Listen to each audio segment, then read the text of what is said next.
Good morning, everybody. I'd like to call this meeting of the Hancock County Commissioners to order. Today is August 19th, and the time is 8 o'clock.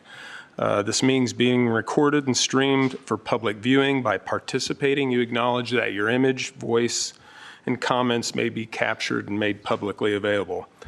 This meeting's been properly noticed in accordance with Indiana Code 514.1.5. Let the record show that a quorum of commissioners is present. The commissioners are open for business, and we will now proceed with our agenda. At this time, I'd like to invite everybody in attendance to stand and join us for the Pledge of Allegiance. Pledge allegiance to the flag of the United States of America, to the republic for which it stands, one nation under God, indivisible, liberty and justice for all. And then if I can get a motion to approve our meeting minutes from our August 5th. Motion to approve the August 5th meeting minutes as presented. Second. It's been moved and seconded. We approve our meeting minutes from our August the 5th meeting. Any discussion? All those in favor say aye. Aye. Aye. Motion passes. First item up is county highway update. I have two more projects coming up for letting in December. I have their title sheets here. I have reviewed the plans. I recommend they be signed. I'll begin with Steinmeier Road Extension. That's the road going to the high school in New Pal.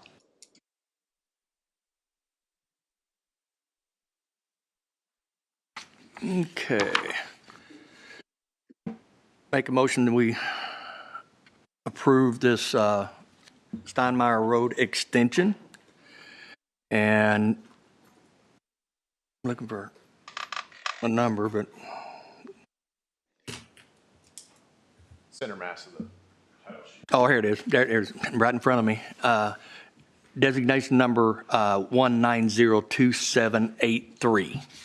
Second. It's been moved and seconded. We approve the Steinmeier Road extension as presented, DES number 1902783. Any discussion? All those in favor say aye. Aye. Aye. Motion passes. Deb, you'll have to annotate that too. The next one I have is for Bridge 67, which I'll bring forward.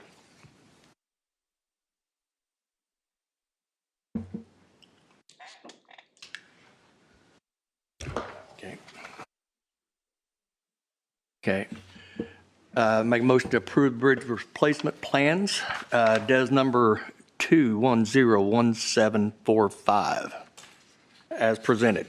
Second. It's been moved and seconded that we approve the bridge replacement plans given to us by the county highway engineer, project number 2101745 as presented. Any discussion? All those in favor say aye. Aye. Aye. Motion passes.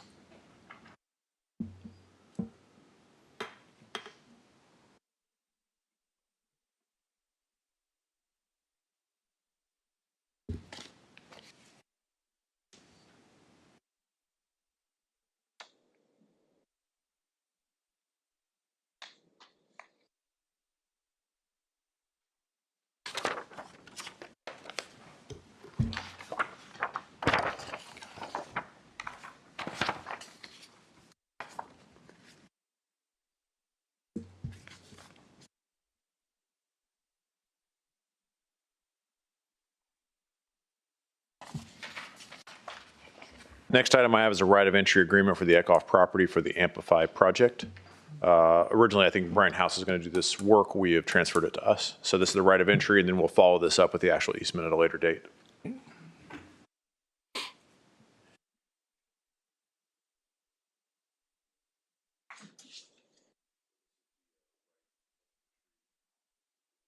Property presented in the Okay. Make a motion to approve the right of entry agreement with the Eckhoff property with the easement terms attached as presented. Second. It's been moved and seconded that we accept the right of entry agreement for the Eckhoff property with the terms attached as presented. Any discussion? All those in favor say aye. Aye. Aye. Motion passes.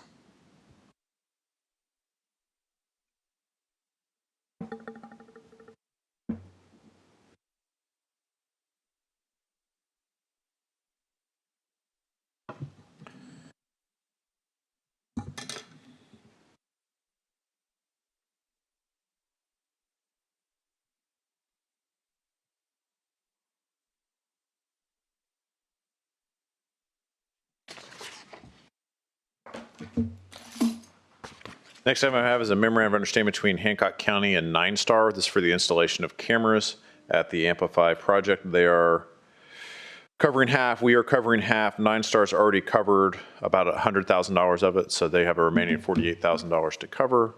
When we pay this, we will ask for them to reimburse that last $48,000 to us. But this is the MOU. County and Nine Star. Okay. Cameras. Make a motion to approve the memorandum of understanding between Hancock County and Nine Star as presented. Total equipment cost is $190,581.32. County's responsibility is $141,596.54, and Nine Star responsibility is $48,984.78 as presented. Second. It's been moved and seconded that we accept the memorandum of understanding between Hancock County and Nine Star for cameras to be installed at the Amplify project in an amount stated as presented. Any discussion? All those in favor say aye. Aye. Aye. Motion passes.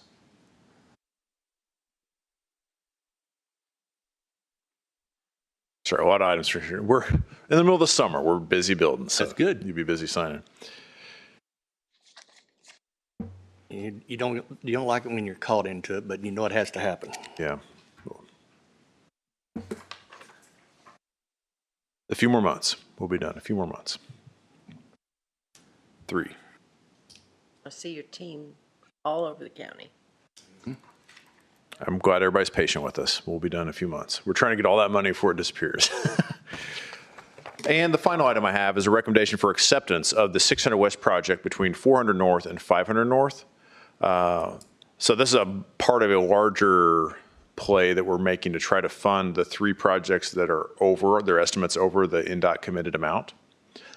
This project came in significantly under on construction, so I think the construction team and your county team did a good job keeping that project under control.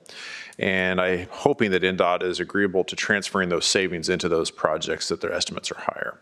But we need to accept the project as completed first before we can close the PO and transfer those funds. But this is a recommendation for the acceptance of contract. Contract numbers up here. Okay. And that's 600 West. Okay. I just recommend that we accept that. I make a motion that we accept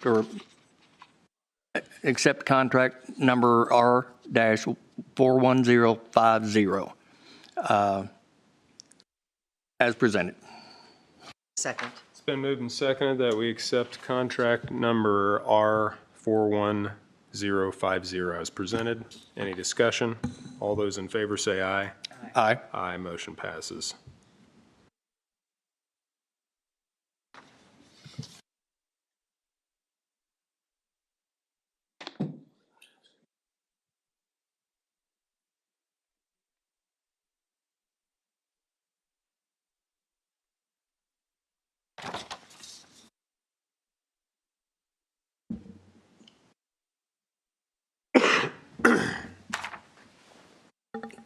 Okay, that's all the items I have for signature. Bridge 146, because the ever rolling gossip mill of Facebook is generally wrong. Actually, it's almost always wrong. So let's put out the right information. So it should not close until on or after January the 5th. We're not going to close that bridge until the roundabout in 6 West is fully operational, at least traffic wise. We might have some plants and stuff going on, but so right now, the plan is on or after January 5th. I don't see us finishing 6 West super early. We're a little ahead of schedule, but not crazy ahead of schedule. Everything just takes time. So that'll be about when that's effective. So we're not going to isolate those neighborhoods in the school to make them walk a quarter mile to get to school. So We can't finish early. We would run out of things to complain about, Gary, if we finished early. if the phone's not ringing, we're not building. Right.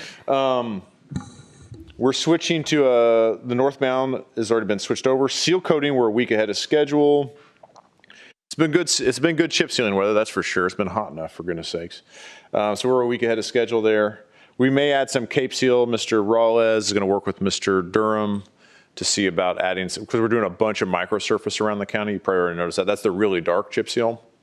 So we might add a little bit more of that, but we'll see. We've been using the crap out of Corey's Z-turn mower, so we probably need to buy our own. We appreciate Corey letting us borrow that. It's nice. It's working for the taxpayer and everything like that. We got quotes. We got a well, you can see the quotes there up on the thing. I'm not going to read them everybody, but the low quote was for the Gravely or Gravely or however you pronounce it. So I'm going to ask for permission to purchase that. I'm asking. You need a motion? I'll make a motion that we approve the county highway engineer to purchase the items that he has listed here on his meeting minutes for us. The Gravely mower for $11,890. The Gravely mower for $11,890. Second. It's been moved and seconded that we allow the county highway engineer to purchase the Gravely mower in an amount not to exceed $11,890 to be paid for out of the county highway budget. Any discussion? All those in favor say aye. Aye. Aye, motion passes. RFPs I talked about the last meeting, but those are the winners there. And again, I was appreciative of everybody's interest in the projects. We had a lot of very qualified consultants apply for it. Speaking of that, we have an RFP out. The state has an RFP out for the interchange. We are involved in that. They've asked for the highway, your engineers to be involved with that a little bit. We had a long meeting about it yesterday, which is always interesting. This is how the state and counties see projects is different. So we'll be working on that. That LOI is out. So that RFP is out. So LOIs would be, so people will be interested in that, especially some of the larger consultants. That's a pretty big fee project. So is it moved up or? No, it's the same timeline and everything, but they're procuring the professional services to design it now. Okay. So Ann and I will be involved in the scoring of it, and then the rest will be NDOT. So they'll have the majority say of it. So you design services only then, that's a design of the interchange. We're not going to do any official work for them. Ann or I will not be affixing our stamp to any of the designs, but they are asking for a project management assistance because they're short people. I'm like, oh, so are we, but. Tell them they can't have you, it's too valuable. But we'll help them out. They're chipping in a bunch. They're going to manage all the payments and everything up until the construction, and then in 2031 we pay our $20 million cut from the TIF collection, and then they'll build it. Hancock County Senior Services, they still haven't received federal funding, so probably about September, October, we're going to have the talk. And if we're not going to receive federal money, we need to talk about whether we're going to extend that contract or not. Is there do you have any doubt? I don't have any. I haven't been able to get anybody who can give me any sway whether it's going one way or not. I do have doubt. And the amount of that is? $600,000.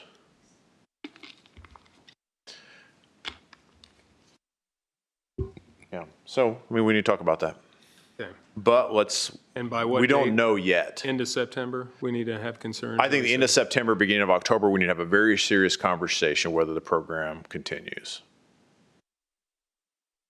Because remember, we used to have it for free, and now we've come to where maybe we're not getting any help at all.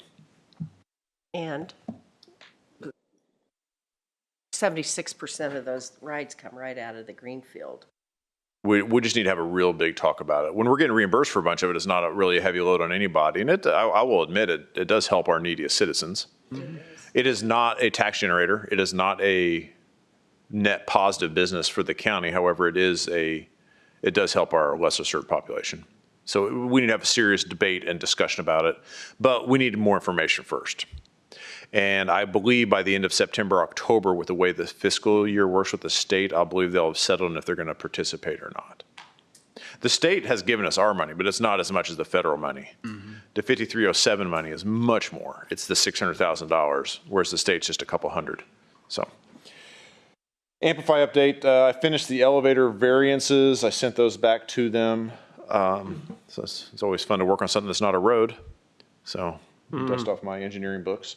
And the alarm bill is incoming. So like I said, we just signed that. We will need to get invoice out to 9-Star for reimbursement once those are reinstalled. So we'll get 9-Star will reimburse the county for some of that. On the final page here, on August the 23rd, which is this weekend, the bicyclists throughout Hancock County and the region are coming to visit, and they're going to be on these roads in red. So I'd encourage anybody on the 23rd, if they're a bicyclist, to be on those roads in red. If they're not a bicyclist, I'd encourage them to not be on those roads in red. So got a print out there. News can put it out there however they want, and it should be a good time. They've really expanded that. That's Flat grown 50 Flat over the 50 years. is a great, yeah, it's a great, A lot of people have a good time. A lot of people have fun downtown, go out and get lunch, go biking. It's a good time. It's what life's made of, some good times. And barring any questions, that's all I have. thanks for your update. Thank you. Appreciate it. Corey Taylor in Facilities. Come on up.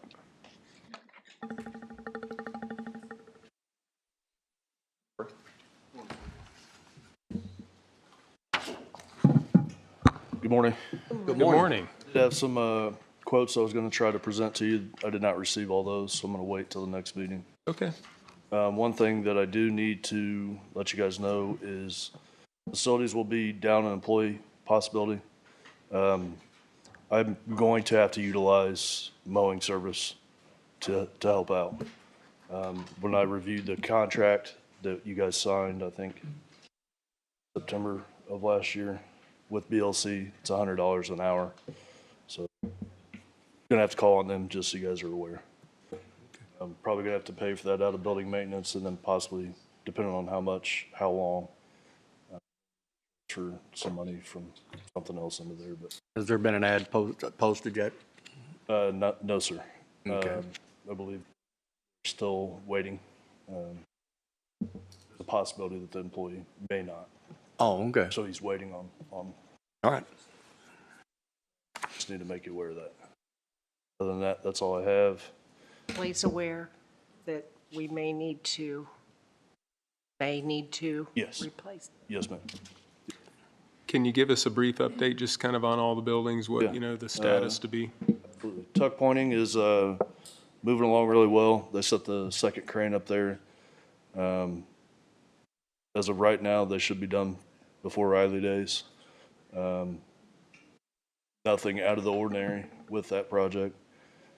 Warranty roof issue is almost complete. I believe they have a little bit more at the old jail. Second boiler has been installed downstairs. They're waiting on some duct to be fabricated. They'll get that installed, and then that will be, should we see the remaining for that, Deborah, hopefully within the next week or so. All the equipment for the fountains is in the basement, so those guys should be starting on that hopefully within the next few days. So as soon as the boiler are they going to wait until the boiler's finished, or are they going to go ahead and? No. He was going to go ahead and get started on Okay. that. Just had to adjust some manpower, but he made it sound like he was going to jump on that pretty soon. Okay. Going to do a walkthrough right now with DLZ. They're doing a punch list at the prosecutor's office. So when I'll go walk, I'll let you guys know what we find there. I know there's some concern. I don't know exactly what's in those contracts, but moving things, getting desks set up, getting file cabinets moved, getting everything that's in that connex for the prosecutor's office moved back into the building. So I know, had brought to my attention, they had some concerns with maybe manpower and doing stuff like that. I don't know what's in the contract for the GC on that one, but more than likely, it sounds like. They're probably not responsible for moving gonna be any of all that right. equipment back in there. Who moved it I out? would agree with that. I don't doubt that. Yeah. Yeah. Who moved it out? The employees and myself, getting new desk. I mean, if they're getting new desk, it's going to be time consuming for myself to. Do you know of any that on. groups that may do that? So where you could go out and approach them and say, hey, we would like to engage potentially in a contract with you in a moving to Sure. get, Sure. let's say, I mean, I know Service Master does some of those kind of things just in general with their cleanup, and I'm not saying them because Sure. that's who, but if you want to go ahead and start to look into a company that may help you Okay. do that, bring us back a quote, let us know what that looks like, and Okay. Are you going to have to put the furniture together? I don't know. Right now, there's not a lot of information on the furniture. Certainly. Still trying to figure out Yeah. who's Certainly getting don't what. have time to do that. So I will be honest with that one and tell you I absolutely do not have time. I can do what I can, but yes. So I'll keep you posted on that, and I'll reach out to a couple Okay. contractors and then I'll let you know what we see going through the punch list stuff today. Other than that, that's all I've got. Thank you. All right. Thanks, Corey. Thanks. Amanda Everidge.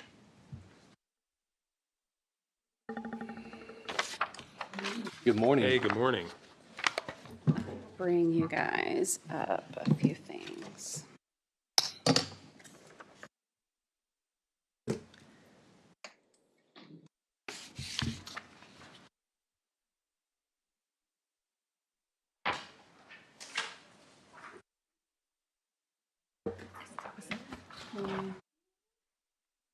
Thank you. Okay.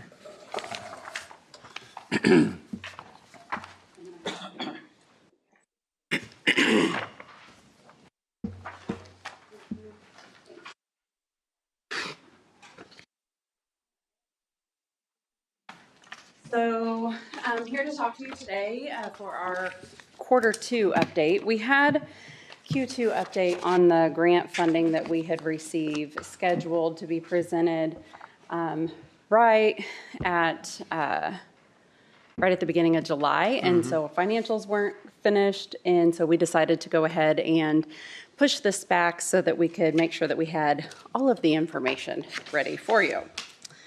So just to kind of talk through our collaborative, I left there again on that front page just an outline of the services that we offer.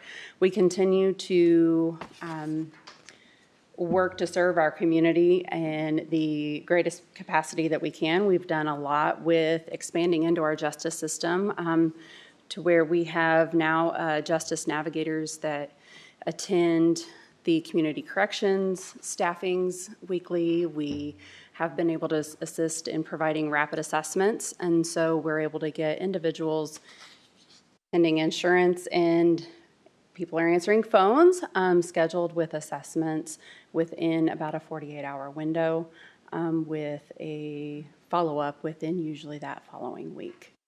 So really working to ensure that access for individuals is there, readily available, and that we're serving the members of our community and doing a lot of, within our outreach, our mobile response team. We do still have a couple of positions posted. It has been difficult to find some, recently our clinical position for one of our mobile response team roles. We've not been able to fill that with a qualified candidate, and so we're still in holding there. Unfortunately, there are a lot of other changes within our state, so some candidates that may be coming available. We'll continue to work to try to bring folks out to Hancock County. But on our next page, we have just some metrics wanted to kind of go over. What I've done here is shown, I left Q1, added Q2 for our total of 25, and then I left in 2024's data as well on the metrics, just so that you guys could kind of see where we are at in that space. But with Connection Center, we are at, for the year, right under about 557 in referrals. That is, we're on track to probably be closer to the 11 to 1,200 referrals by the end of the year. And the Connection Center just celebrated closing out our 5,000th referral since we opened in March of 2020. Wow. So 5,000 people that were served, supported, and connected to treatment or the needed resource in their space. Good to know. Yeah, it was. So we're going to do a little celebration. They deserve some recognition for that. And that is, as always, a free service. It does not matter who you are, where you're from. We operate a no wrong door policy. We'll work to try to figure out what it is we can do, and it's free for individuals. One of the things they recently started, which has been kind of nice, is we had a lot of need for bicycles. And so we just kind of put out a we had a need for a bicycle. So put it on Facebook and was like, hey, anybody have a bicycle laying around in their garage that they'd be willing to donate? We ended up with like 10. We're now down to 2. Oh, wow. So helping people get to and from work, to and from appointments, to and from court. So that's been a really nice little addition. Didn't think we'd get into the business of bicycles, but here we are. It's needed and it's helpful. Good. Keeping people safe. Our SISM responses, those, vary. We had 2 responses in Q2. I'm going to leave it at that. We don't want a lot of responses there. That is where we respond to support individuals and first responders in the experiences of traumatic events. So it feels like when it comes, it really comes in great forces, but we continue to support our community. We have 64 certified certified peers and mental health professionals that are SISM trained. We are part of the Indiana District 5 team, and we are nationally registered within Indiana state registered with the ICISF crisis team as well. Rapid assessments, you can see we had 16 attended and 21 scheduled. So we are looking to continue to extend access when we're already close to what we did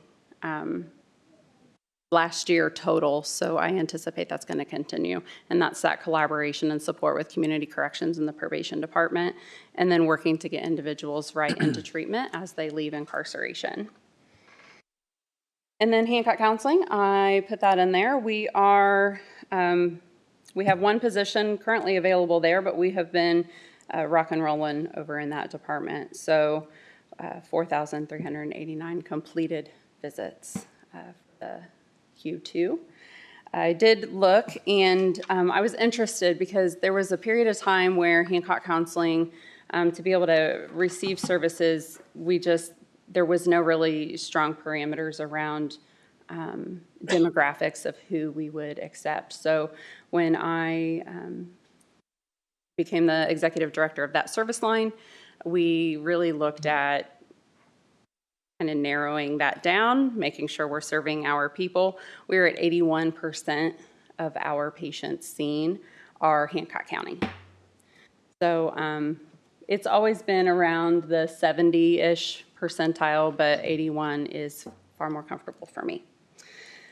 So the funding recap on the next, we just had kind of the outline of all of the funding that has been received. That received in June of 22, and then the 2 components in November of 24.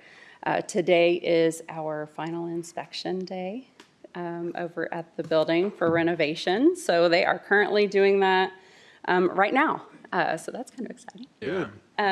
It is coming along. We anticipate being close to being moved into the space probably around the 1st of November. We're working on signage, landscaping. Right now it's very hidden by huge bushes and trees and dead trees. So we're facelifting the outside as well. But that following page, the county expenses and balances, that gives you the broken down of the 3 sections. We will, with this next invoice that I will be approving, will take us out of or complete the opioid capital project and the funding that was available there. Mm-hmm. And then we'll be working on, there's some allocations that you'll see come out probably in this next quarter for things that had not been put in yet, including management staff, the therapists, and the nurse practitioner. Those are billed on the back end rather than on the front end, because we take into consideration their revenue stream and all of that. So we'll be pulling an invoice to pull all of those pieces in. So you'll see some of those allocated expenses. So we still have a bit in our remaining budgets, but we'll be working down through that. I think as we bring in Aspire, that is going to open up additional opportunities as well, which will, particularly in the mobile response team space, have a big impact. So Aspire Indiana is obviously our new CMHC at the time. They're applying for the CCBHC, so they're a community mental health center. They're applying to be a certified community behavioral health center with the state, and they are a 988 partner. So they are a call center for all 988 calls within like a 45 to 90-mile radius. So the hope is that we'll be able to tag into that and really support any of those calls that are coming from Hancock County. So not just to respond to the 988 calls, which is formerly the National Suicide Prevention Hotline, but be able to respond to those calls in the moment, as well as then provide the follow-up with our mobile response team and going out. So that is going to be a big addition. Yeah.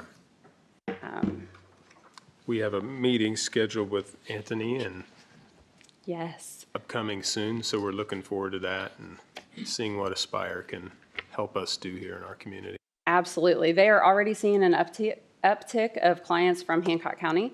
They are accepting clients right now. They don't have a space here in Hancock County yet. We're working to support that happening also. And then, but any of our residents can go to any of their locations. Right now, they are doing same-day assessments, and usually a treatment plan and follow-up appointment within 10 days is the expectation. And then working to get them connected with our schools, and I know they've been very much engaged in our justice space, and we will remain very, very engaged with them as well. I'm very excited because it gives us an opportunity to truly be collaborative partners and work alongside each other rather than very siloed. It'll be a better opportunity for the services and for the constituents in our community to be able to access care that is coordinated, collaborative, and kind. So I'm looking forward to that.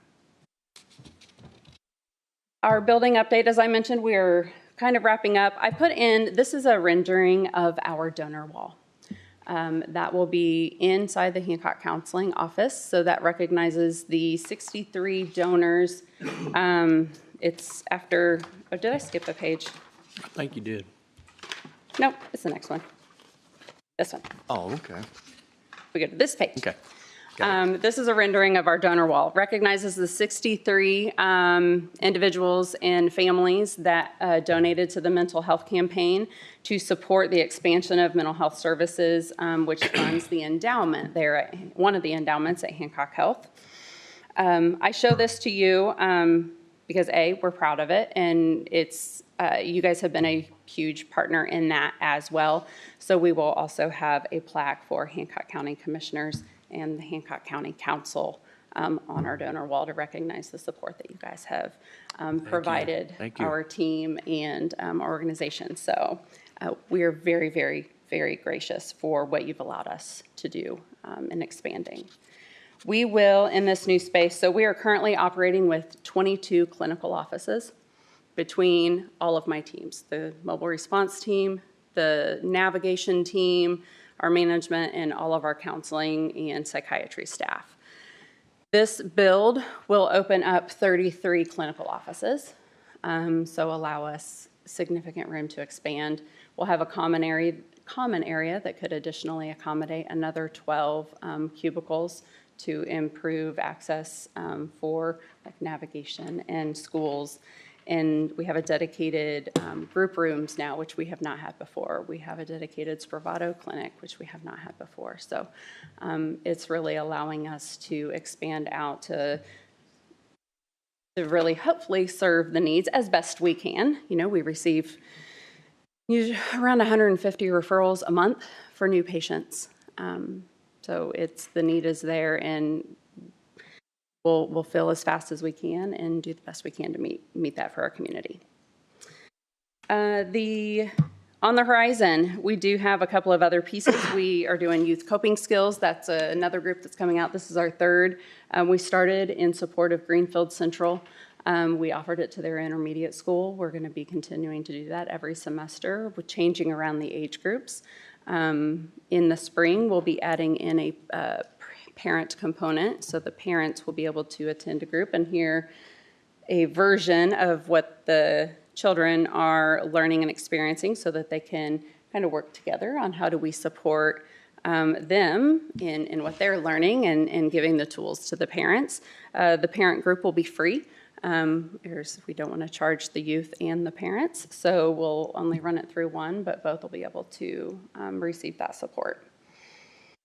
And then we'll be offering a lot of, we're looking at adding in workshops over our winter months and coming into spring, seasonal depression, grief through the holidays.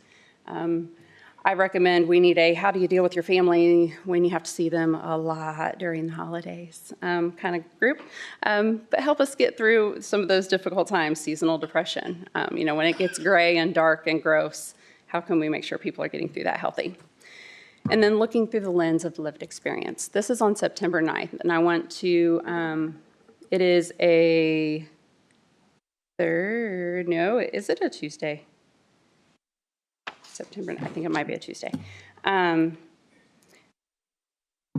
So September 9th, from 8 to noon, we will be at Greenfield Central High School's Performing Arts Center and hosting a mental health conversation.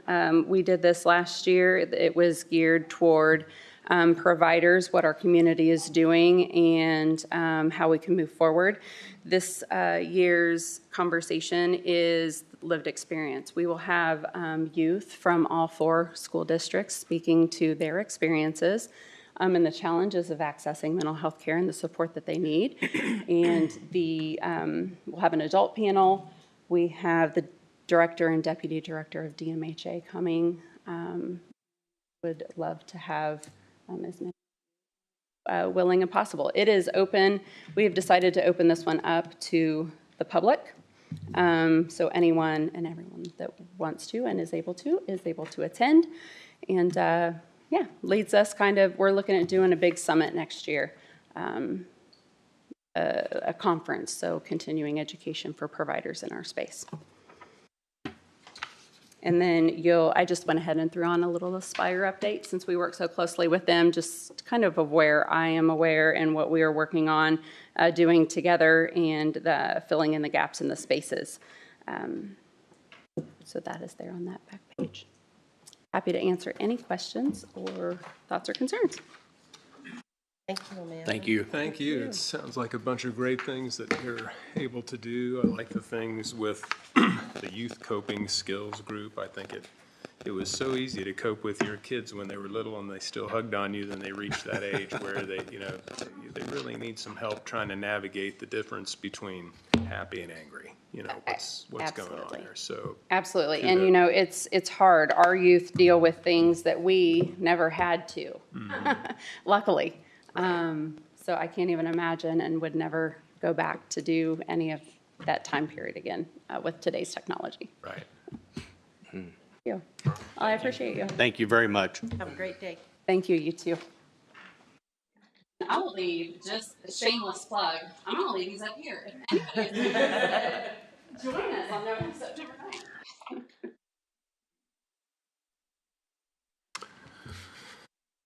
9th. Next up is Leon Younger and a Parks and Recreation 5-year master plan update. Good morning, everyone. Good morning. I'd like to introduce our Parks and Recreation consultants from Pros Consulting, Leon Younger and Travis Tranbarger. They've been working on our board. They've been working with our board on our 5-year master plan and are here today to review that draft with you. Please ask questions as we work towards to finalize it. We hope to have it finalized and completed by October so Parks and Recs can apply for lots of grants. Thank you. Good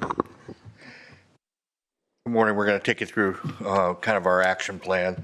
My name is Leon Younger. This is Travis. So we'll be kind of sharing this presentation. Part of our work of doing the five-year plan was we're at a point now where we're into recommendations and action plan. So we just want to start with recognizing where we are today and where we are going tomorrow and how do we get there. So under that process, where we are today, we've done a complete community profile, a needs assessment. We looked at the level of service of parks here in the county and then also what the recreation needs were through a needs assessment survey.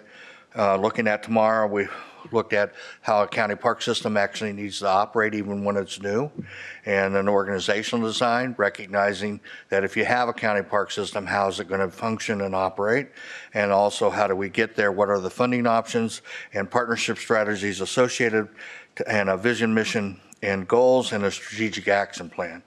So the recommended, at this point, the vision and mission is a county where every resident can thrive through nature, recreation, and community connection. And our mission is to preserve our natural resources, support active living, and create outdoor experiences that unite our growing communities. So we have, the action plans are broke up into 3 sections. The first one is 0 to 3. We're recommending as part of this is to formalize the department organizational structure and staffing plan based on park development goals that identifies necessary core competencies, focus on using existing internal staff and external partners and contractors until full-time staff can be hired. Second is establish an organizational structure and build capacity in the department through professional development, park design standards, and defined operational policies and standards for efficient and effective operations. 3 is to formalize a partnership policy to ensure equitable outcomes for park and recreation management for public agencies, public not-for-profit agencies, and public-private partners, and formalize the partnership agreement with the Community Foundation of Hancock County that helps raise funds for future park development. Next is to establish an outcome-based agreements with third-party partners or contractors for technical expertise and outsource functions, including routine maintenance, landscaping, and natural resource management as parks come online. Develop an outcome-based partnership with external organizations and interlocal agreements with other government agencies to provide core recreation programming that can enhance what is currently offered through the county. Programs should focus on the core area of special events that celebrate the county and outdoor adventure and environmental education. Next is to develop a multi-year plan to identify key areas for volunteer involvement for park and trail maintenance and recreation programming, such as invasive species, plant removal, leading natural education programming, and community cleanup initiatives. And then acquire a computerized maintenance management plan for proactive maintenance scheduling and tracking and reporting on parks and trails for the future, establish protocol and implementing with operations. Additionally, develop a capital improvement strategy for specific to parks and recreation to enhance future park areas and set costs for a standard of care. Establish a dedicated parks and recreation operational capital budget within the county's main budget. The goal here is to establish a $6 per capita with the county. We looked at Hamilton County, we looked at Hendricks County and Johnson County, and we also looked at NRPA for newly established systems, and this is kind of the baseline. And then establish 2 dedicated funding sources for long-term department operations and capital improvements, and identify funding for midterm and long-term projects. And then apply for state and federal grants that supplement funding for parkland acquisition, trail access, establishing matching funds within the annual capital budget. In addition is to develop a communication plan to educate county residents on the mission of the newly established County Park and Recreation Department, continue working to increase connectivity and priorities to identify the thoroughfare trails plan, acquire parkland according to land acquisition criteria that's it will be in the plan, in underserved areas of the county that follow the master plan priorities, and establish a land dedication ordinance that requires residential and commercial development to either dedicate land or pay a fee in lieu of dedication to ensure new development provides adequate parkland and recreation space for residents. So that's in the first 3 years of our recommendations. Any questions about the first three? All right, then an action plan for the midterm of 4 to 5 years is identify funding for midterm and long-term capital projects. 2 is develop a site master plans for underdeveloped property once acquired. Hire superintendent of Parks and Recreation and dedicated park maintenance staff over the next 5 years to, according to established staffing plans that's in the master plan. Expand recreation program through trending leisure activities and align with the community needs identified in the community needs assessment. Initiate a schedule to begin construction documents for all major improvements to the park system as identified in the CIP plan. Protect historic sites through acquisition and preservation purposes, and work with the county commissioners to develop a life cycle replacement schedule and funding. Any questions on 4 to 5? No questions. I mean, it sounds ambitious for us, and I know some of the feedback that we got was, hey, we probably won't be at some of these levels just yet, but it's great to have a plan in place so we can know what steps to take to get there. Yeah, and I think the big thing here in this is that it demonstrates that you want to be ambitious, that you're not just doing this to be doing it. You actually want to create a plan, and you're putting the energy behind it. Well, we don't want your park plan to be a paperweight. we And want then to see it. finally, and beyond 5 years, is secure funding and develop parks from site master plans, construction documents, identify the CIP, set goals to develop a set amount of park acres over the next 5 years, which is really for a county. That's what the county systems do. Maximize access and trail connectivity. Conduct and update park and recreation needs assessment, again, because at this point, we almost will be 10 years into the process, so a needs assessment will continue to need to be updated. And expand staffing to help with park maintenance and recreation programming. So I know it's 10, this is a five-year plan, but it also has kind of 10-year consequences. And I recognize the issues with funding for this, but at the same time, if you're going after any kind of, whether it's foundation grants or state or federal grants, the important thing is they know that you're serious about it. Right. Right. No, we appreciate the benchmarks in there to try to hit, because again, if you just have a plan out there that just tells you what to do, you might not go hit all those benchmarks or try to do that. And at least we found that out with our comprehensive plan, that the economic development part of it has timed benchmarks for us to work through to attain all these things. And I think that's where we are going to be when we start this plan up. It's just how quickly will we get there based on other factors. But right, at least and we those have that factors come pathway. quick when people know that you're in the business of parks. Kayla and Miriam have been great to work with in terms of capabilities and also realistically making sure that this, is a stretch, but we also know that it's feasible if you put the effort behind it. I think it's always good to have the ongoing engagement of our community so that they have input in what our vision is their vision and vice versa, so. Yeah. Any other questions? Travis, anything? I don't have anything else. We're going to be back here in October with the full plan. Thank you. And so that at that point, we'll ask for adoption. Okay. Thank you. Great. All right. Thank you for coming today. You bet.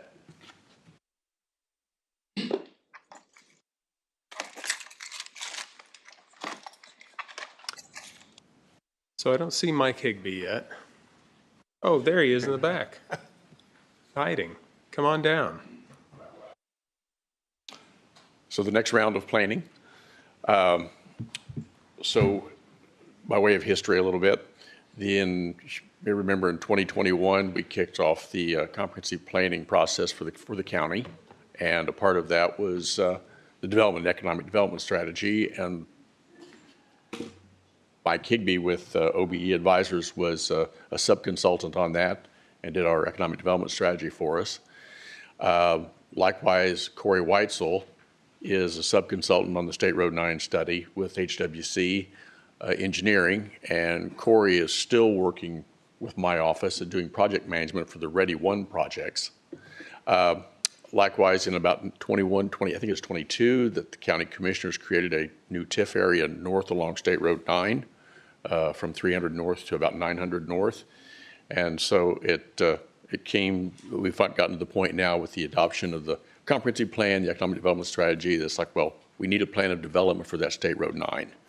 And so we did some interviews and partnering with the county on this, and hired Mike Higbee to do that plan. We've been working pretty diligently on that, and so it's kind of time for an update, and you're hooked in. Hooked in. Somehow I figured it out. I don't know how. Good morning. Good to see you all again. Good to be out here bright and early in Hancock County. You all know Corey as well with HWC, and we're partners on this effort. And as Randy said, when the comprehensive plan was done, we also had an economic development strategy that I was fortunate enough to participate in. And Commissioner Spalding, you just mentioned it had very specific benchmarks in it. And one of the pillars of that economic development strategy was, and this was a process and a discussion that happened with much of the community, agriculture has played a significant role in Hancock County since its founding. And as is the case in many communities, agriculture is kind of pivoting. Is it going to continue to be a part of that foundation, or is it going to disappear gradually and without much effort by the community to do anything about that? So during the economic development strategy process, we talked about, does it continue going forward as a foundational asset of the community, or does it gradually disappear? And the community said quite clearly, we want it to be part of our county's heritage, and we want it to continue. And if that's going to happen, then it really is an economic development opportunity that needs to be taken advantage of. So it was woven into the economic development strategy, and it was determined that if you're going to work with farmers and help them prosper, there needs to be a transition to the 21st century. Some of the ag tech and ag bioscience, some of the really good research and development that's happening throughout the state. Agrinovus, through the Central Indiana Corporate Partnership, is doing some great, it's almost a think tank for agriculture and identifying what those opportunities are. And if you look at Indiana, the number one GDP producer in Indiana is agriculture. And Hancock County is very much contributing to that GDP. So we really looked at it as an economic opportunity, but also a land use opportunity. You may remember that you took State Road 9 and created a TIF district starting at 70 and running much up through the, I think it goes up to just past 900 or 800. 900 north, yeah, I think yeah. it is. So you have a TIF district out there. So you recognize the economic opportunity out there when you set up that TIF district. And now it's about programming that to really leverage the agricultural opportunities. So I'm going to go through, and Corey and I are going to go through some slides very quickly. You've already had a long meeting. I have to be up in Michigan City in about 2.5 hours, so I'm going to try to go through these. Don't speed. As Bill knows. Don't speed. Yeah, well, Bill might be out there. If you're here, I feel safer that I might get away with it pretty quickly.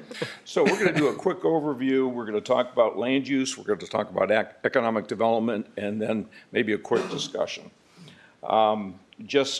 Again, mention the economic development strategy. These slides really were kind of the table setting for why we're here today. The economic development strategy identified, and the community said, agriculture is a very important part of our community, and we want to continue with that. We identified some of these items in our phase 1 work. Established State Road 9 as a working group to work with us. We do have a working group. It's made up of about 10 members. They're Hancock County residents and businesses and institutions, farmers, that kind of understand the importance of agriculture and can really make sure to keep this process pointed in the right direction to make sure we get the right outcomes.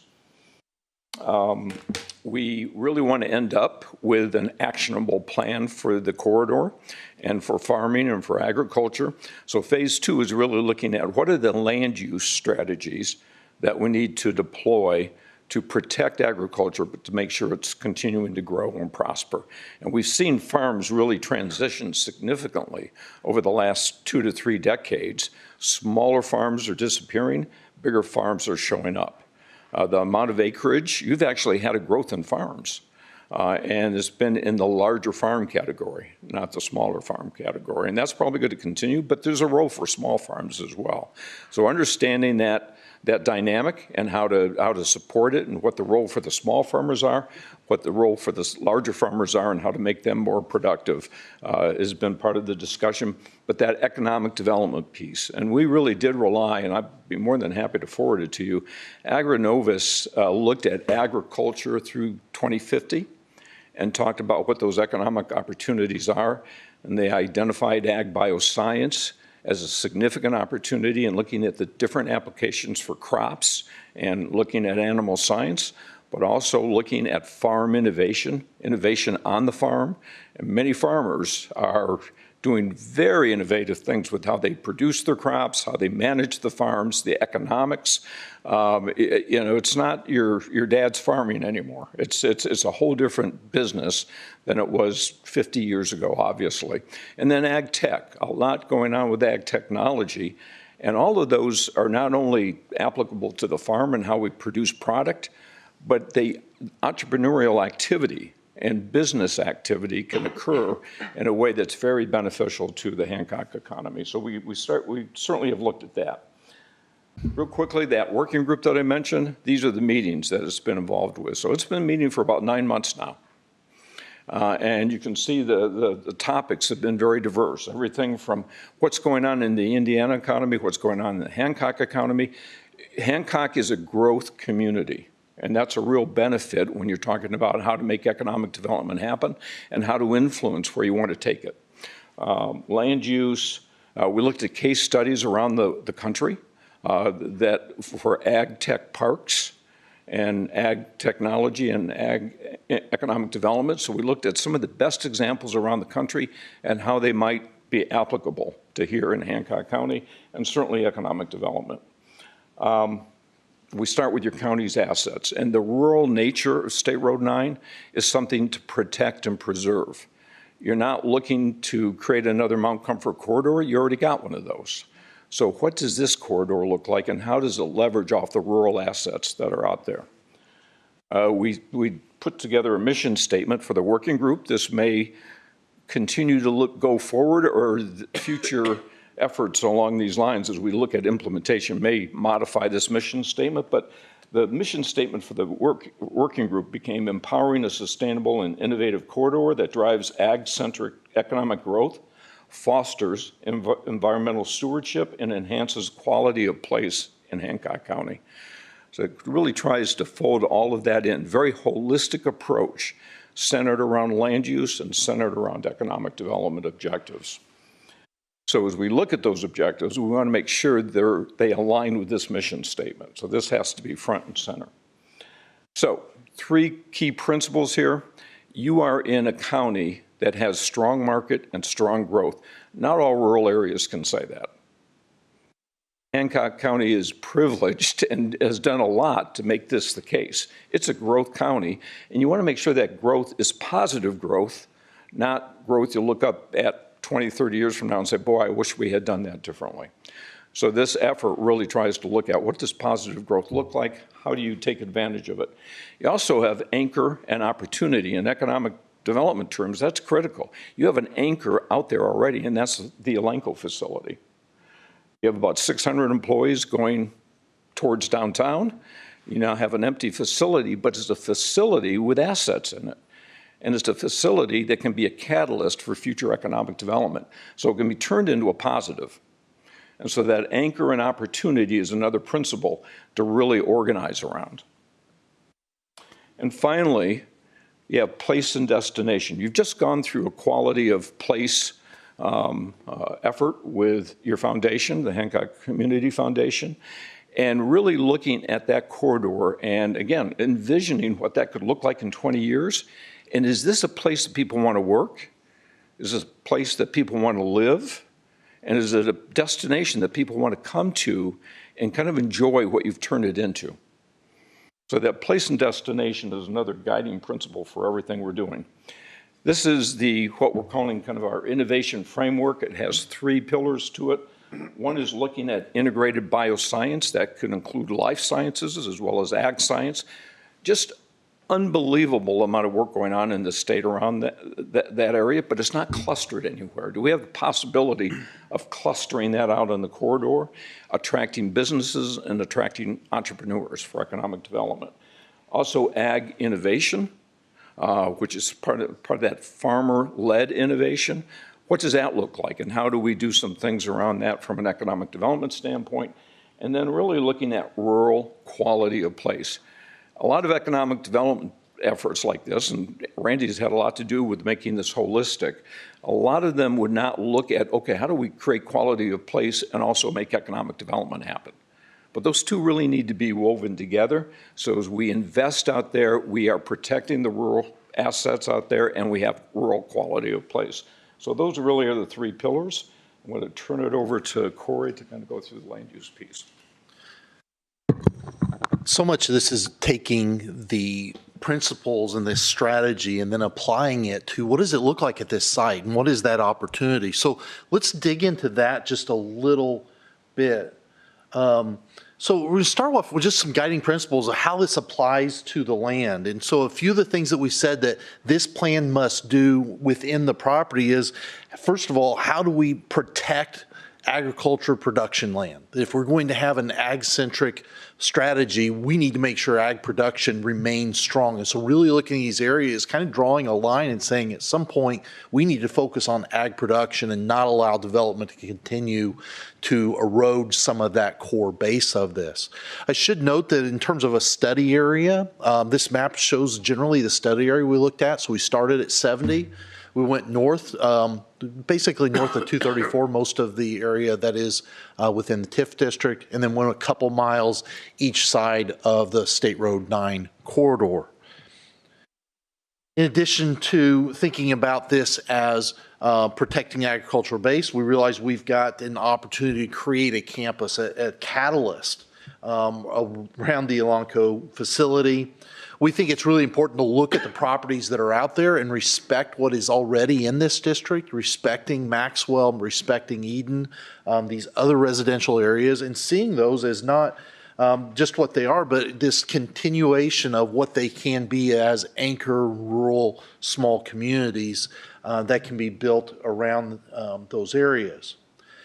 As we look at study area, we also see that there's a series of woodland areas, a series of floodplains, and those can become part of an organizing element for how you build out some of this area over time.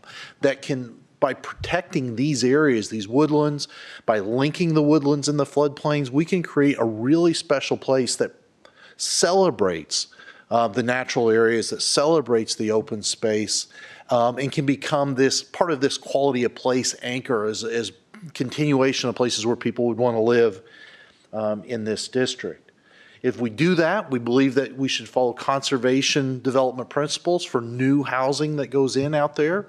It should include, every housing development should include a generous amount of open space, protecting these areas, respecting a rural character, and not just trying to maximize the density of housing that goes in.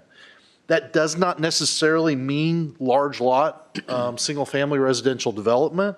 We see some really good examples across the country where we allow more compact development in some areas so that we can protect generous amounts of open space that everyone gets to benefit from. So instead of it just being about individual open space, we're looking at that as a group opportunity. We do think that there is also opportunity within this to protect the character in terms of architecture and development, that this should be something that does reflect that idea. One of the things that this does look at is, and we had a lot of conversation about, is where should new employment go within this district? Should it go up and down the 9 corridor? And then what does that do to transportation? What does that do to the character of State Road 9? And if we put a lot of employment up and down the 9 corridor, that means that's a 4 or a 5 lane road section we're taking away from that rural character. We ask the question, would it be better to push a lot of the more intense employment along 70, so along the 300 corridor, along 70. And so that's where this pushes, and then we keep more rural character along the 9 corridor within this, and that just is a continuation of the campus where Elanco is. So this puts into a future land use map. This is not a binding future land use map. This is a suggestion because this balances the jurisdictions between the county and the city. And so we're suggesting some of what this could look like in the future as we combine employment along the 300 corridor, various levels of residential rural areas. So one of the things we called it is not a residential district, it's a rural district, and which means that this is supporting the existing farms that are out there and saying, farms, please, we want those farms to continue because that's part of this character. We're not trying to push that out in favor of maximizing the number of houses. We're trying to do it the right way. As we zoom in and look a little bit closer at the Elanco campus, we've also suggested a long-range development plan for how future development around that Elanco campus could be organized to activate some of this. A few of the things that you'll see in a sketch like this is as a respect for what's already started out there, but then starting to say, how do we infill that with facilities that could be incubator business facilities? How do we allow businesses to have various levels of spaces they can graduate up to? So I may just need a corner office in an incubator facility right now, a small little desktop, but at some point I want 2,000 square feet so I can have a few employees, and maybe at some point I need 10,000 square feet and a warehouse, and then keep growing it. We want those businesses that start here to be able to stay here in the community and have spaces they can graduate up to. But this could include future spaces for university partners, could include future spaces for other businesses that want to come in. And part of it, we also think keeping this in mind that we don't want just businesses, we want this a live, work, play environment. So we are looking at incorporating town center type development into that area. So a lot of different ideas all coming together into this space to illustrate what can be realized. A lot of this is a very long range vision, but you've got to get started at some point to move it forward. Mike? I want to mention that, and Corey said it, that, this is nothing official. It's not a formal plan. There will be recommendations that come from the working group, and then the community, Kayla and her staff and Randy and you will look at those recommendations and then determine what to do with them. But very much like Leon talked about with that 1 to 3 year plan, we will come out with a 1 to 3 year plan. And again, it is meant to be actionable with benchmarks. So we'll talk about exactly what can be accomplished, how to organize around this, how to make it happen, and how to get investment. Again, one of the things I've learned through this process is how robust the entrepreneurial activity is in Indiana around ag tech and ag bioscience, with all the resources and assets that are available in the universities, with Agronovis, the Department of Ag at Indiana. But very little of that gets organized and clustered in a spot. And with that Elanco facility emptying out, and as you can see with the tech park that we kind of have along 300 there's an opportunity to bring that here and have it really feed ag in a way, and then to link it to farmers. So you saw some of that property in there. We have been talking to property owners out there. Again, this is not official. Nobody's saying this is what's going to happen. But as we engage the property owners and the communities and the stakeholders, that conversation will continue, and we'll see it as a win-win, I think, over time. But that requires the dialogue and some continued effort in the planning and determining what this is going to look like. Very quickly, am I going backwards? I am. There we go. So this is the Agronovis report that I mentioned.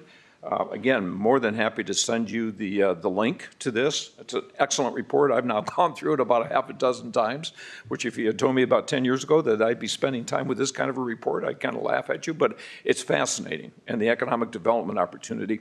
Ag tech, ag bioscience, they are growing at 7-8% a year in this state, and actually internationally. So they're growth industries that already we're taking advantage of in Indiana, but that future is very strong, and we want to take advantage of it. Not all industries are growing, as you know. These are, and you are set up to take advantage of them. So this is really organizing around an economic development strategy with real growth potential to it. Again, we've talked about this integrated bioscience, ag innovation, and rural quality of place are the three pillars. Here's where we start to talk about an implementation strategy and the key elements of that implementation strategy. One, what are the economic development opportunities? Let's be pretty specific about that. We will come up with an initial list, and that list will grow over time, but we're going to come up with an initial list of economic development opportunities, kind of that low-hanging fruit to take advantage of, and that kind of fit with what that Elanco facility might be able to offer. Second, what is needed to support those economic development opportunities?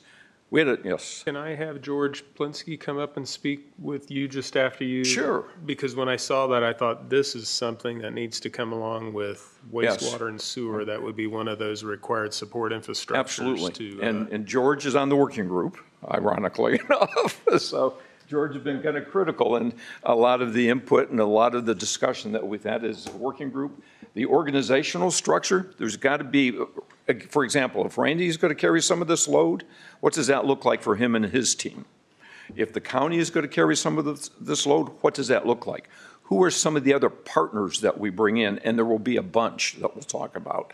We, in our meeting the other day, I think we identified about a dozen potential partners that right now may not be located in Hancock County, but may come into Hancock County because they see this as an opportunity. So that organizational structure is going to be critical. And then, again, the benchmarks. How do we march through this and hit the benchmarks in a scheduled fashion that shows that we're making progress and we're getting where we want to be? George, you want to talk about infrastructure? Yeah, definitely kind of on the unseen side of development and kind of that leading versus lagging thing that kind of drives development is infrastructure, and particularly in this area, the civil infrastructure, roads, water, and wastewater. They have a very symbiotic relationship with development and with each other. For any kind of quality development, you're going to need wastewater. Water kind of comes hand in hand with that in terms of, public safety, fire protection.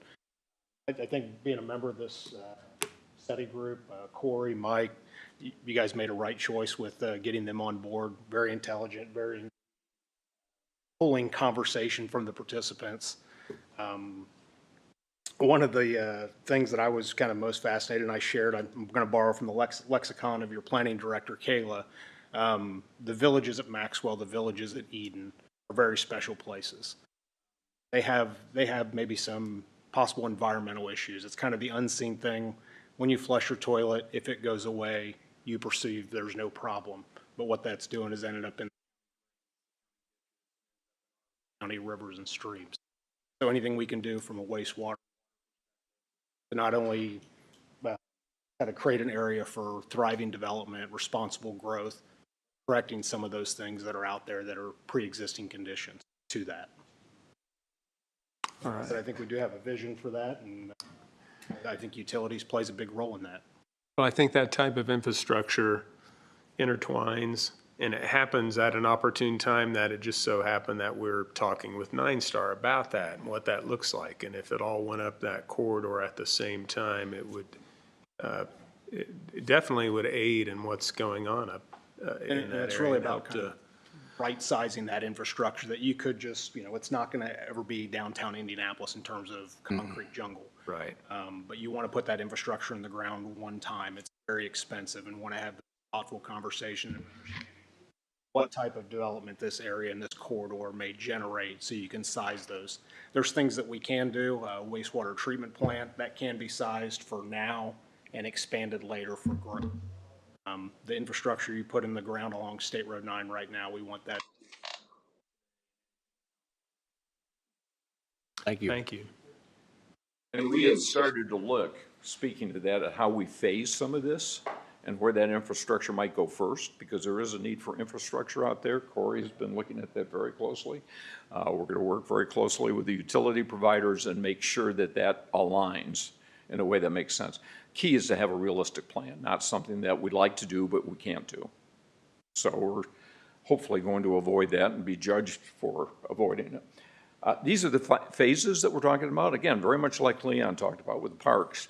And there may be some alignment with what you're doing with the parks right now in the county park plan out in this neck of the woods. But certainly looking at phase one as building the capacity to support a major effort that takes advantage of this economic development opportunity and making sure to get the land prepared to create a quality outcome. So that's about capacity and then some pilot programs. And we see that really during the first 3 years.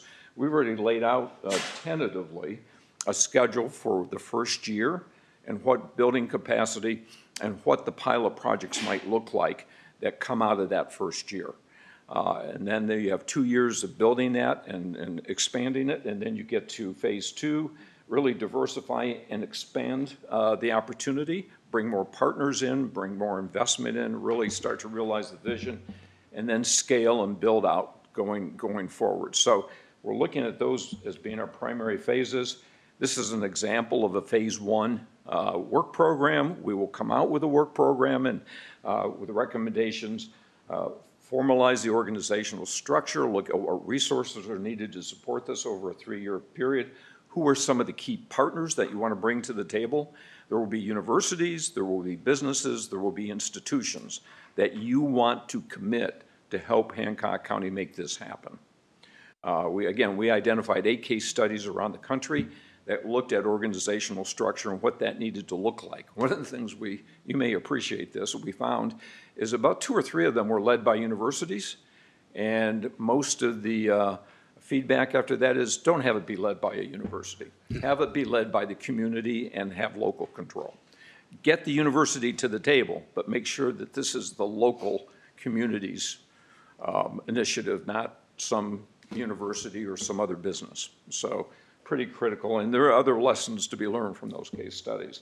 But you can see one of the center points of this is looking at tying this back to farming and also looking at food is health, which is a major initiative. How do we get quality food product, whether it's animal or plant, and what's involved in making sure that that continues and we get more of that product and we have it available and we have a sustainable supply chain in this country. Hancock County could lead the way in some of that thinking. So that food is health is consistent with where Hancock Health is trying to go. It's consistent with where a number of farmers are trying to go. You've had significant growth in just organic product that's been produced in Hancock County over the last 10 years. And we've had that in Indiana. Now, not everything has to be organic, but there's been a real effort to look at what we're producing from a food perspective and how to really start to market that and take advantage of that as we're looking at wellness as one of the critical outcomes for folks. Also crop diversification and the applications for crops. So again, work program will be outlined, and I guess that is the last slide, fortunately. So I'd be glad to answer any questions you might have for Corey or me or Randy or George. On your work group, I know that there's a partnership with the old Atlanco building. Mm-hmm. Are all of those entities on your work group? Yes. Yeah. Well, we have 9 Star with George, but we've also talked to the Health Star Partnership, and we'll continue that. We think Atlanco, some way, somehow, will be aligned with this, and that there'll be a catalyst for everything we're doing. And as you could see from Corey's slide, that kind of building around that Atlanco facility and taking advantage of that as a catalyst is really important. The one thing we really have some work to do yet is to really get the partners to be knowledgeable about the potential partners, knowledgeable about this effort, and getting some initial interest from them to continue the dialogue as we wrap this up. We hope to wrap this up by the end of September and have a work program and recommendations for you to look at that time. You. Get back a little bit. So it's a couple of months ago, we had one of our, you saw all the working group meetings we've had. The one about 2 months ago, we had at the hospital and met with the 3 partners of Health Star Partners. Pride Investments, Hancock, and 9 Star. Correct, yeah. And that was a meeting that went for 2 hours, and then after it was over, couple of us talked for another couple of hours. So it was a really good exchange of information and kind of brainstorming and, boy, going to the old space program, I've always kind of viewed State Road 9 since we've been doing this, that it's like the rocket ship, and the big booster rocket is the Elanco campus. I think that's what catalyzes and launches everything going forward, and they seem to be that same mind.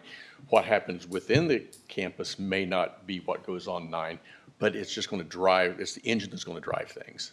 And there's a lot of good interaction and discussion about that. And so there's a lot of sharing of information back and forth. And it is that anchor and opportunity, that second principle that we talked about.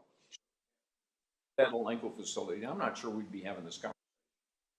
That Elanco facility parked there.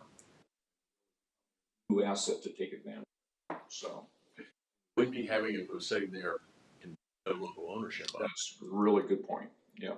The leadership out here has been fantastic. Kind of taking the reins on that.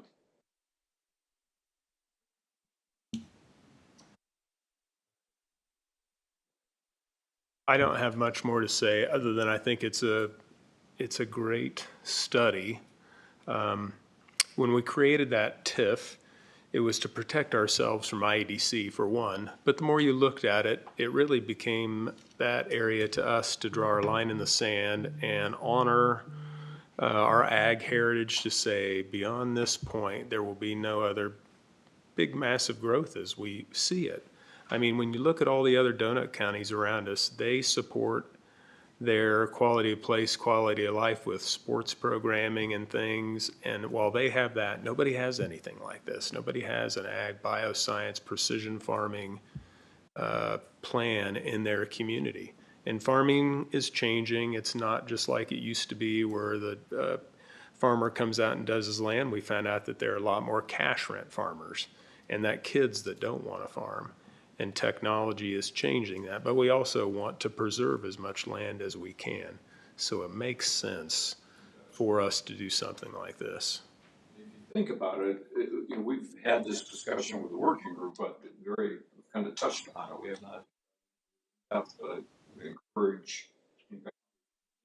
So, and that is to look at Hancock County as kind of being the center of the universe for this region of farming.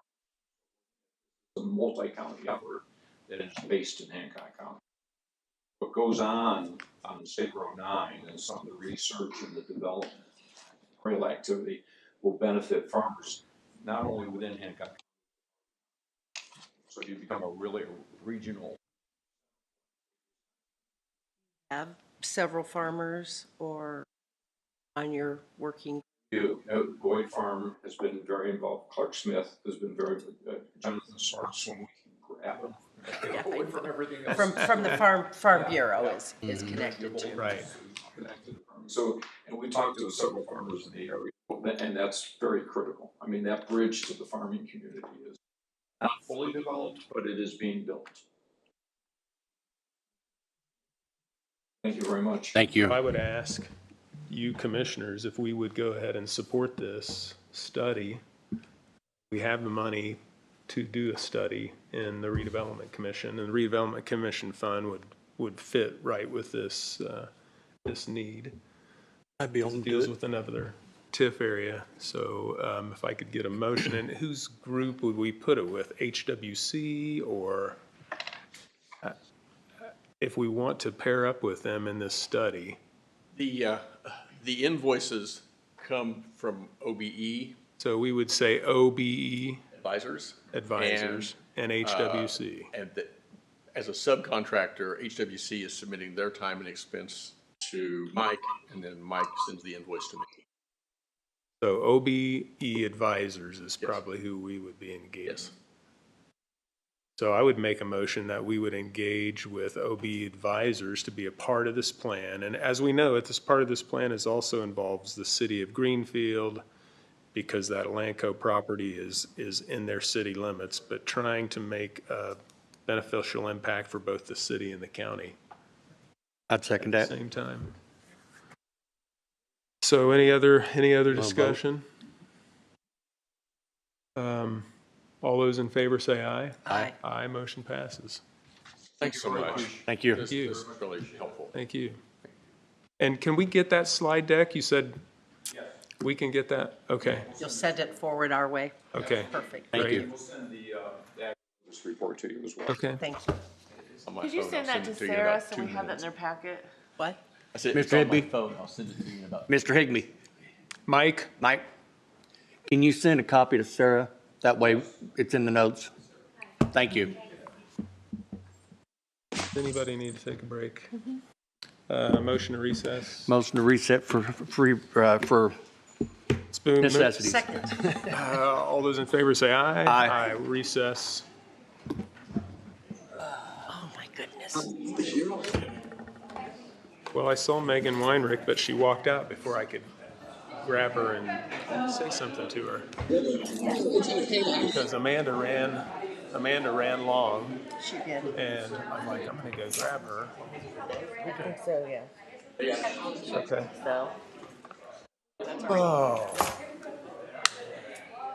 Yeah, no, I think Stephanie White, they all play a critical role in that. Pretty good. I was just reading that email earlier about the actual this morning. Hit privacy. Yeah, that's what I'm.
I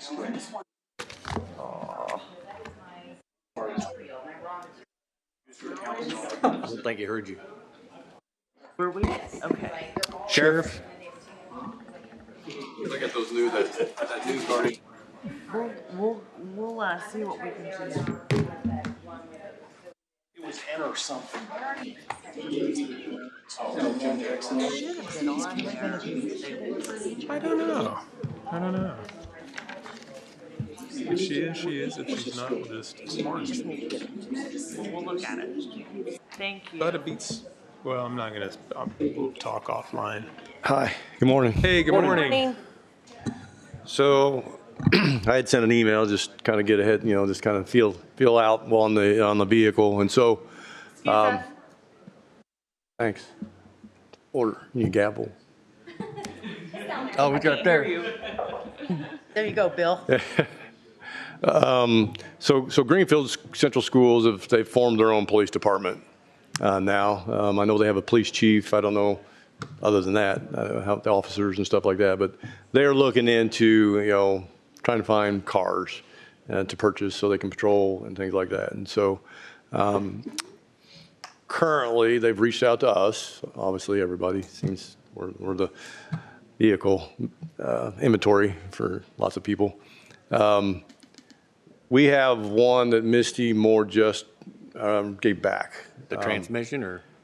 No, it's fine. When she was driving, when she didn't have the transmission? Yes. Okay. Yes, I think they got it corrected and fixed. It but was so 2017 that she gave it back. is a 2019. And so I checked with Misty. I thought maybe there was a problem with it. I was going to take it to auction, but apparently she says it should be good to go. Not a problem with it. So it has lights in it. It's really kind of already ready to maybe sell, I'm guessing, to the school. I don't have a value associated to it yet, what it'll be worth, what they're willing to pay, and so I guess I'm just, is this something that we would look at doing? Because generally, when we get rid of a vehicle, we take it to auction.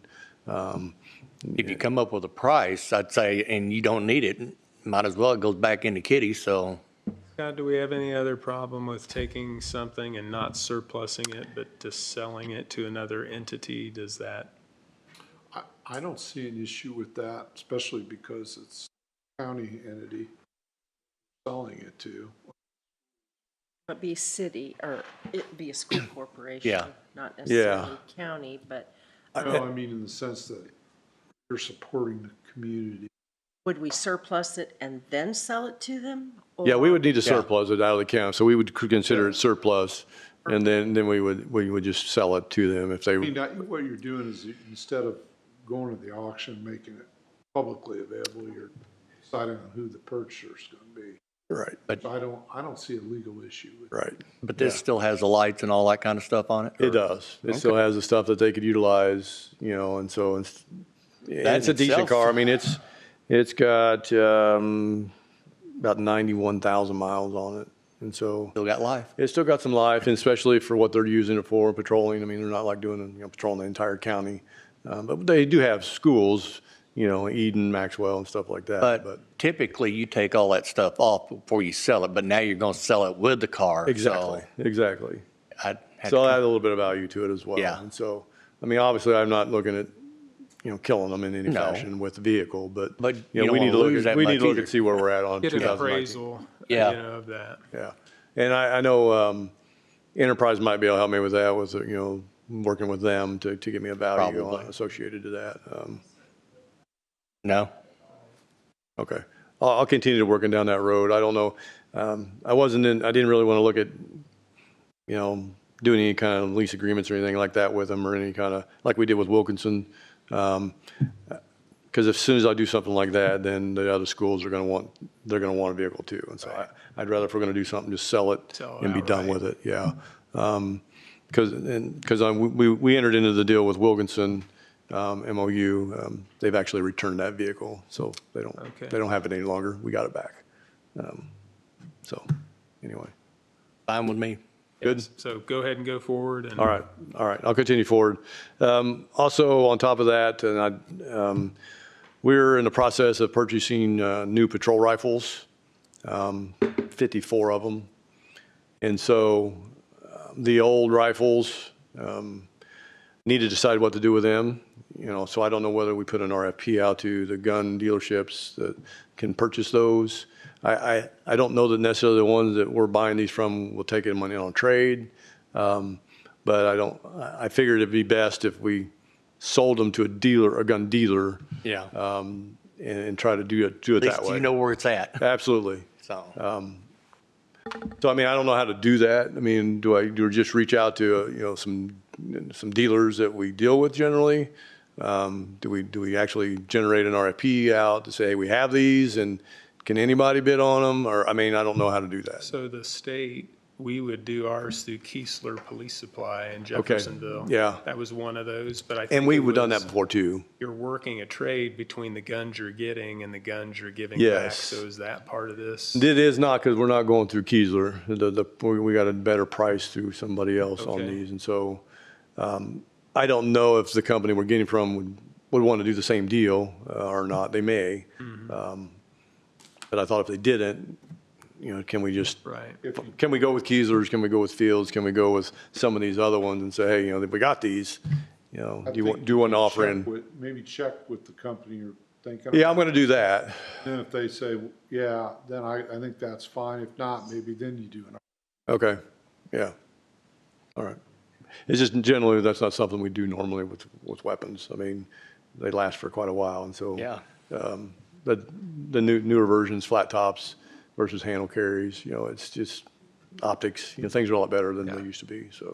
Okay. Okay, Sounds I'll work on that too. Thank you. Thanks, appreciate it. Thank you. I just saw a lady walk through the hallway. I didn't know. She was looking around, so I didn't know that was your lady. Well, I sent her an email at Megan, and she took off earlier, so I would have figured she would have come back in here if she was to be here. So I bet She was here? away. missed Oh, her, so okay. I'll reach out and get a hold of her later. Is Kelly going to be here today? She's out of town. She's at seminar. She's in that conference. Okay. Yeah. All right. Well, then let's. Okay. Make a motion to approve claims and payroll. Second. It's been moved and seconded. We approve claims and payroll as presented. Any discussion? All those in favor say aye. Aye. Aye. Motion passes. Auditor business. You don't have any? Awesome. Okay. Corey didn't mention this when he was here. And this is a. He needs additional. Oh, okay. Okay, so we've got some bonds to Yes. receive and release. Got a bond for, let me see, this is a release for Clayton Properties Group Incorporated, doing business as Harbor Homes. And it is in the amount of $5,375. Bond number 613-501-1379. And it's for section, Heron Creek, section 3.1, common area sidewalks. Second. It's been moved and seconded. We release the maintenance bond for Clayton Properties Group Incorporated, doing business as Arbor Homes, in the amount of $5,375, bond number 613501139, for Heron Creek, section 3.1, common area sidewalks. Any discussion? All those in favor say aye. Aye. Aye, motion passes. I make a motion, we release bond for Clayton Properties Group Incorporated, doing business as Arbor Homes. It is for $7,280. Bond number is 613-501-1397. And it's for Heron Creek, section 3.1, asphalt surface. Second. It's been moved and seconded. We release the maintenance bond for Clayton Properties Group Incorporated, doing business as Arbor Homes, in the amount of $7,280, bond number 613-501-1397, for Heron Creek, section 3.1, asphalt surface. Any discussion? All those in favor say aye. Aye. Aye, motion passes. Make a motion to release bond number 613-500-4701 in the amount of $28,482.71. It's Heron Creek, Section 3.1, asphalt base and asphalt base binder and curves as presented. Second. It's been moved and seconded. We release the maintenance bond for Clayton Properties Group Incorporated doing business as Arbor Homes in the amount of $28,482.71. Bond number 613-500-4701 for Heron Creek, Section 3.1, asphalt base, binder, and curbs. Any discussion? All those in favor say aye. Aye. Motion passes. Can I for just a moment? So we've got the bond 1379, the first one that you did. Yep. Okay, and then we have 1397. Uh-huh. Second one. Then I have 4701, the third. And then I have 606. Yep. Did we do that one? No, it's right here. Oh, okay, sorry. And then I got another one at okay. 1388. 1388, but that's all I have. What was the one you just read off? We just read off the 4701. That was the $28,482.71. Oh, sorry. Okay. I just had mine out of order. Okay. Thank you. Okay. Did we get done? So Okay. now we're ready for Okay. Then I Hancock. want to make a motion to release bond number B 327-6606 in the amount of $14,447.13. It is for Zion Estates, and this is Conco Curbs and Paving LLC. And it is for Zion Estates and concrete curbs and gutters. Second. It's been moved and seconded. We release the maintenance bond for Conco Curbs and Paving LLC in the amount of $14,447.13. The bond number is B as in boy 327-6606, and that is for Zion Estates concrete curbs and gutters. Any discussion? All those in favor say aye. Aye. Aye. Motion passes. And last but not least, I've got a bond release for Clayton Properties Group Incorporated, doing business as Arbor Homes. It is for Heron Creek, Section 3.1, bond number 613-501-1388 in the amount of $1,250. Second. It's been moved and seconded that we release the maintenance bond for Clayton Properties Group Incorporated, doing business as Arbor Homes, in the amount of $1,250. The bond number is 613-501-1388 for Heron Creek, Section 3.1 street signs. Is there any discussion? All those in favor say aye. Aye. Aye. Motion passes. That's all I have. What about the acceptance? Yeah. Right. Oh, okay. Do you have these? I don't.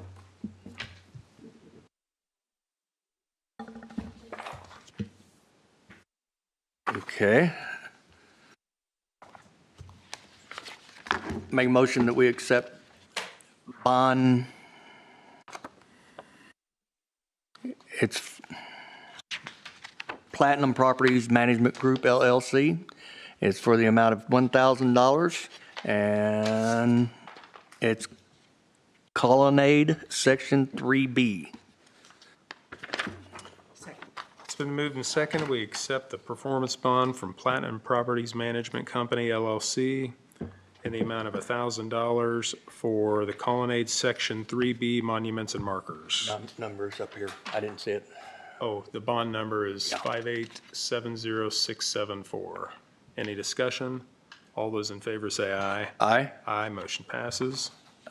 Make a motion to accept bond number 5870677 from Platinum Properties Management Company, LLC. It's for Colonnade Section 4 for monuments and markers. Go ahead. Second. Second. It's been moved and seconded that we accept the performance bond, bond number 5870677 from Platinum Properties Management Company, LLC, in the amount of $750 for Colonnade Section 4 Monuments and Markers. Any discussion? All those in favor say aye. Aye. Aye, motion passes. Janine, take off. Okay. I don't know what that number is up the top. Do you have I it make on a- your? Yeah. Okay. Well, it's kind of cut off, but Yeah, it is. I make a motion that we accept a performance bond for Platinum Properties Management Company, LLC, in the amount of $500. Project is Colonnade Section 5 for monuments and markers, and the bond number is 5870680, I believe, but we should verify that because our copy is cut off. Second. Is it? Okay. Correct. It's been Correct. moved and seconded. We accept the performance bond from Platinum Properties Management Company, LLC, in the amount of $500. The bond number is 5870680 for Colonnade Section 5 Monuments and Markers. Any discussion? All those in favor say aye. Aye. Aye, motion passes.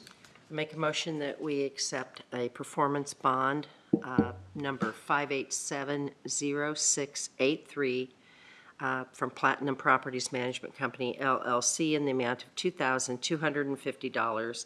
The project is Colonnade Section 6 for monuments and markers. Second. It's been moved and seconded. We accept the performance bond from Platinum Properties Management Company, LLC, in the amount of $2,250. Bond number 5870683 for Colonnade Section 6 Monuments and Markers. Any discussion? All those in favor say aye. Aye. Aye, motion passes. I make a motion that we accept a cash bond from Dave Sevier at 7626 West Steinmeier Road in New Palestine, Indiana, in the amount of $6,406.25. The name of the project is Sevier MS, bond for the tile to be installed 8 inches. Second. It's been moved and seconded. We accept the cash bond from Dave Sevier in the amount of $6,406.25 for Sevier MS, probably minor sub, bond for tile to be installed 8 inches. Any discussion? All those in favor say aye. Aye. Aye, motion passes.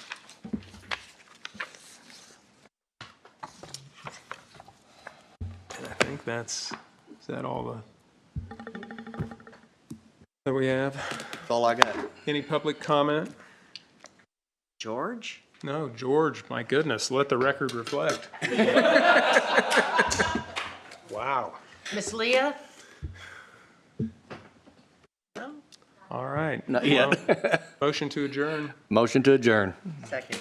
Moved and seconded, we adjourn this meeting. All those in favor say aye. Aye. Aye, motion passes. Okay.